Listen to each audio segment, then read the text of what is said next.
한동안 떠들썩했던 새마을금고의 뱅크런 위기가 잠시 봉합됐습니다. 예금자 보호 조치와 유동성 확보 등을 발표하며 이용자들을 안정시켰습니다. 하지만 새마을금고의 위기가 완전히 끝난 것은 아닙니다. 특히 대구는 올해 초 부실 부동산 문제로 새마을금고 위기가 현실화했었던 터라 우려는 남아 있습니다.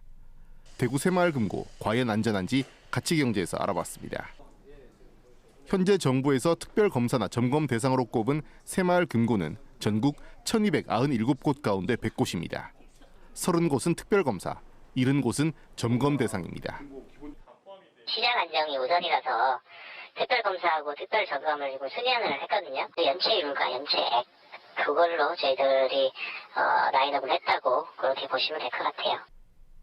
연체율 기준에 부합하는 대구의 금고는 2곳으로 2022년 말 기준 연체율은 각각 11.91%, 10.81%입니다.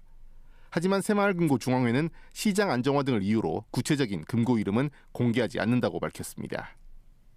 100개국 명단이 곧 지금 당장 부실한 새마을금고로 좀 오해하실까 봐 지금 이제 시장 안정화 차원에서 요거를 저희 공개하기 어렵다고.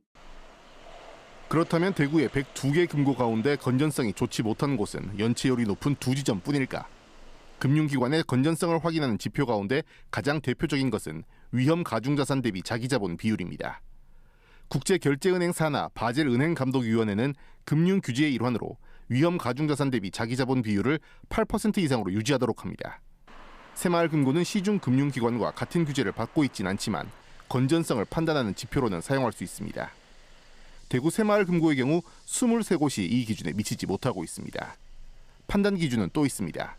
금고 여신 가운데 돌려받기 힘든 여신 비율을 뜻하는 순고정 이하 여신 비율은 새마을금고 감독 기준에 따르면 3% 이하 우수, 7% 이하 보통 수준입니다. 대구 지역 금고의 경우 한 곳이 8.84%로 취약, 다른 한 곳이 10.79%로 위험 등급에 있습니다. 금고의 단기 지급 능력을 판단할 수 있는 유동성 비율은 100%가 넘으면 건전한 것으로 평가하지만 금고 감독 기준은 80%만 넘으면 보통 수준으로 평가합니다. 이에도 미치지 못해 취약 단계에 있는 금고가 8곳, 70% 기준에도 미달하는 위험 단계 금고도 23곳이나 됩니다. 경영 실태조사 결과도 1등급은 6곳뿐, 대부분 2등급이고 3등급도 9곳이나 됩니다. 다만 새마을금고와 감독기관인 행정안전부는 이 같은 건전성 지표는 일시적인 것으로 새마을금고의 자산 규모 대비 위험성은 매우 낮다고 설명했습니다.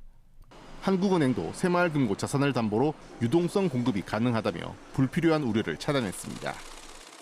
중앙에 담보를 팔 수 있고 그 시장에 주는 충격을 최소화하게끔 저희가 유동성을 지원해서 스무드하게 그것이 돈이 인출될 수 있고 이런 것들을 도와주는 것이 제가 생각할 때 한국은행의 역할이고 그런 유동성은 공급합니다. 한편 이 같은 새마을금고의 건전성 지표는 새마을금고 중앙회 누리집, 정기 및 수시공시에서 확인할 수 있습니다. 가치경제 김재노입니다.